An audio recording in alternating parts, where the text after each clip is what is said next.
আসসালামু আলাইকুম সবাইকে। আজকে আমি আপনাদের দেখাবো খুবই সুস্বাদু এবং ঘরোয়া স্বাদের শিং মাছের ঝোল রেসিপি। খুব কম উপকরণে যেভাবে অসাধারণ একটা স্বাদ তৈরি করা যায়, আশা করি আপনাদের ভালো লাগবে। তাহলে চলুন শুরু করি। প্রথমে একটি প্যানে সামান্য তেল দিয়ে তেলটা গরম হলে দিয়ে দেব পেঁয়াজ কুচি। এবার নাড়তে থাকবো। এই পেঁয়াজগুলো বেরেস্তা করে রেখে দেব পরবর্তীতে ব্যবহার করার জন্য।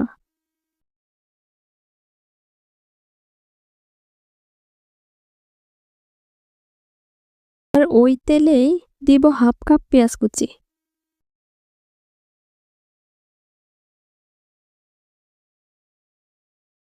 এবার নাড়তে থাকবো।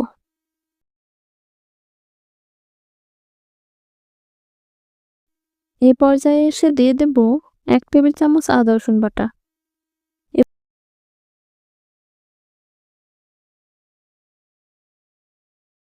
এবার নেড়ে নেড়ে আদা রসুনটা ভেজে নেব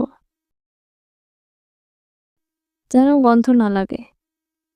এবার দিব সামান্য পানি যেন মশলাটা পুড়ে না যায়।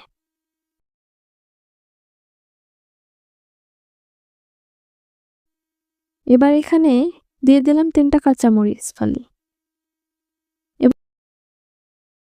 এবার মশলাগুলো দিয়ে দেব। এখানে পরিমাণ মতো লবণ, সামান্য হলুদের গুঁড়া,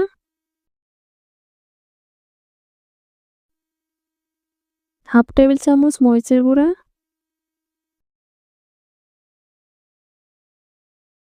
ও ১ চা চামচের মতো ধনিয়া গুঁড়া। এবার নেড়েচেড়ে মিশিয়ে নেব ও মশলাটা ভালো করে কষিয়ে নেব।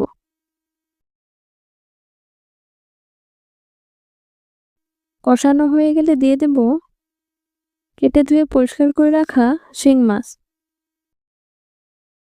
আমি এখানে ৪টা শিং মাছ নিয়েছি। আর কিভাবে কেটে নিয়েছি তা তো দেখতেই পাচ্ছেন। আপনারা পিসগুলো আরো ছোটও রাখতে পারেন বা পুরো মাছটাও রাখতে পারেন। এবার মাছগুলো মশলার সাথে মিশিয়ে নেব ও মাছগুলো ভালো করে কষিয়ে নেব।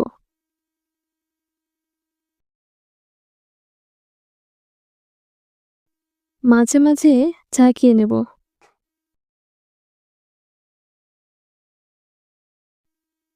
এবার দিয়ে দেব পরিমাণ মতো পানি।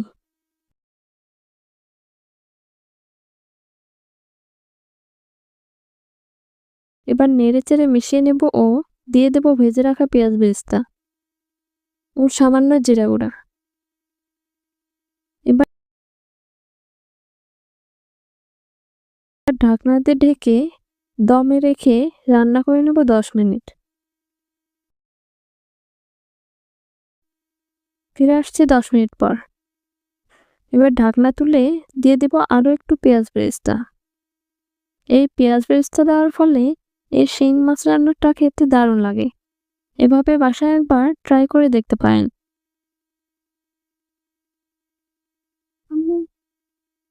এই ছিল আজকের শিং মাছের ঝোল রেসিপি। যদি ভালো লেগে থাকে তাহলে ভিডিওটিতে লাইক করে দেবেন, কমেন্টে জানাবেন কেমন হলো।